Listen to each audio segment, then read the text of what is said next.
எல்லாரும் எப்படி இருக்கிறீங்க? நல்லா இருக்கிறீங்களா? இன்னைக்கு நான் உங்களுடன் ஷேர் பண்ண போகிறது ஒரு சின்ன தலைப்பு, மேய்ப்பன்.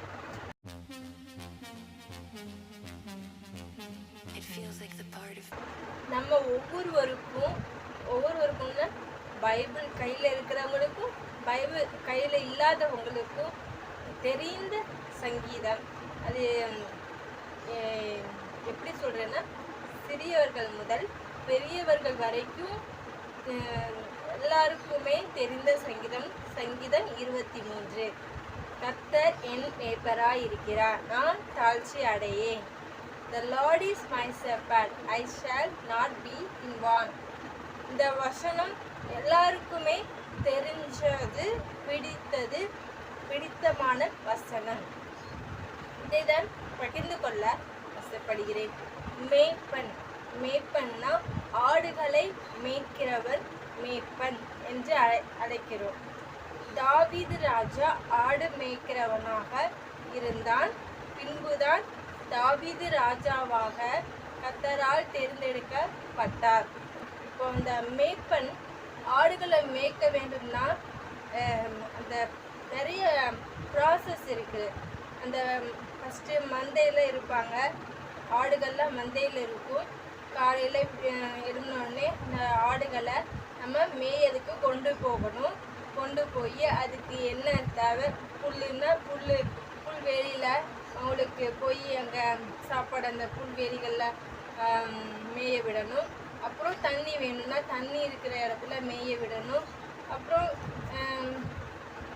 ஏதாவது செடிகள் கிளைகள் அதுன்னா அவங்களுக்கு பறித்து கொடுக்கணும்.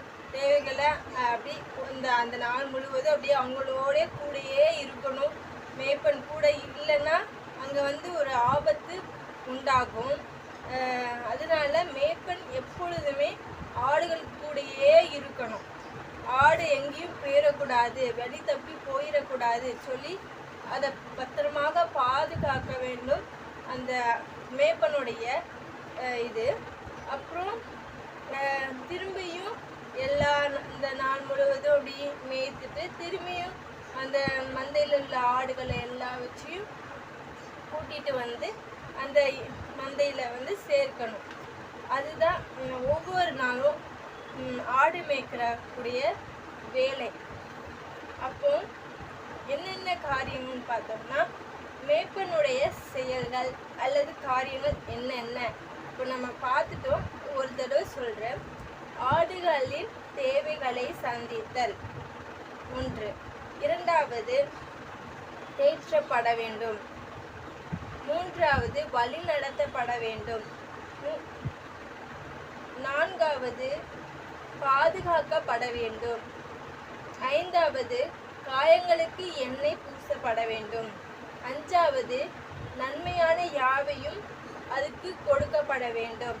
இப்போ இதில் 1 2 3 4 5 6 விஷயங்களை இங்கே உங்களிடத்துல சொல்லியிருக்கேன்.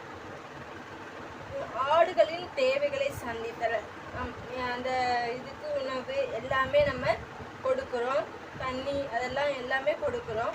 அப்புறம் தேற்றப்படுதல், அந்த நாள் அவங்களுக்கு தேற்றப்பட வேண்டும். வழி நடத்துதல், எங்கே போகணும், போகக்கூடாத இடத்துக்கு போகக்கூடாது, என்ன அங்கே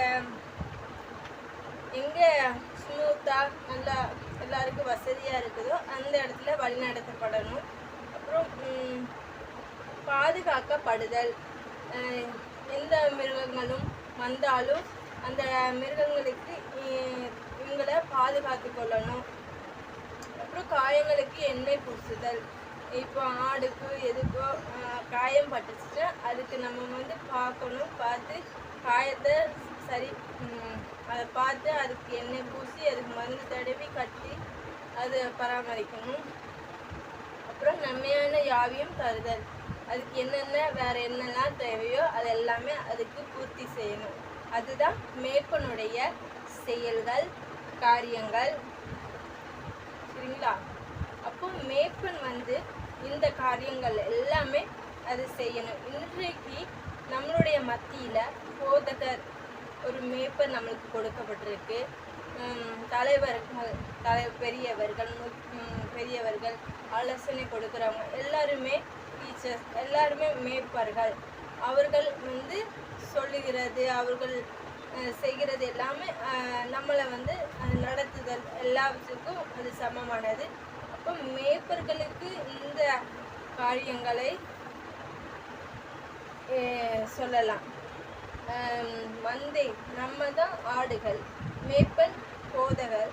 அவங்க வந்து நம்மளுக்கு ஆகாரம், கொழுமையான ஆகாரம், ஆவிக்குரிய சத்தியங்களை நம்மளுக்கு வந்து கொடுக்கணும், ஓய்வு தர வேண்டும்.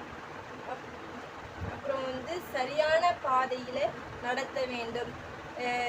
இந்த சபையில் உள்ள மக்கள் எப்படி ஒவ்வொருவரும் போய்கொண்டிருக்கிறது அந்த காரியத்தை அதை கவனித்து அதை சரிப்படுத்தணும். பாதைகளில் சரியாக நடத்துறதுக்கு அந்த மேய்ப்பனுக்கு தெரிந்திருக்க வேண்டும்.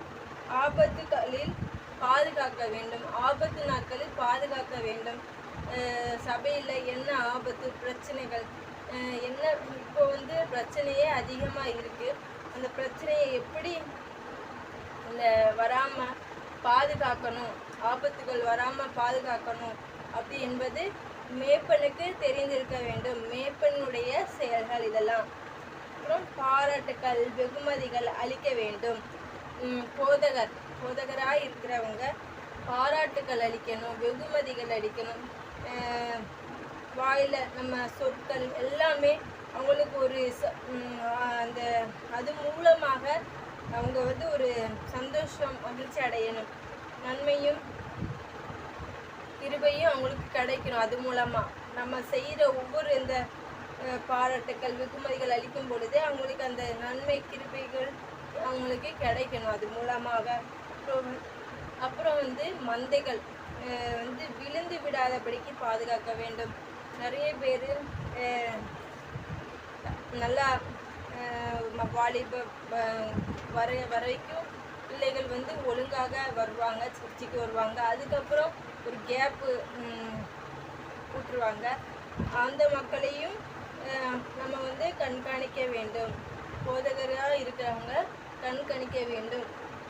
அதுதான் மேய்ப்பனுடைய வேலை. அப்போ இன்னைக்கு நம்ம பார்த்த காரியம் மேய்ப்பன் எப்படி இருக்க வேண்டும், மேய்ப்பனுடைய காரியம் என்ன, சபை மக்களுக்கு ஒரு கொழுமையான ஆகாரம், ஆவிக்குரிய ஆகாரம் அவங்களுக்கு கொடுக்க வேண்டும், சரியான பாதையில் நடத்த வேண்டும், ஆபத்துகளில் பாதுகாக்க வேண்டும், பாராட்டுக்கள் வெகுமதிகள் அளிக்க வேண்டும், நன்மை கிருபையும் அவங்களுக்கு கிடைக்க செய்ய வேண்டும், விழுந்து விடாதபடிக்கு பாதுகாக்க வேண்டும்.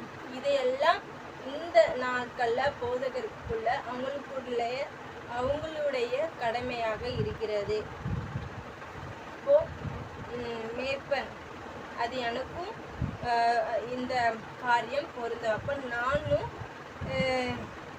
இந்த மாதிரி மக்களை வழி நடத்த வேண்டும்.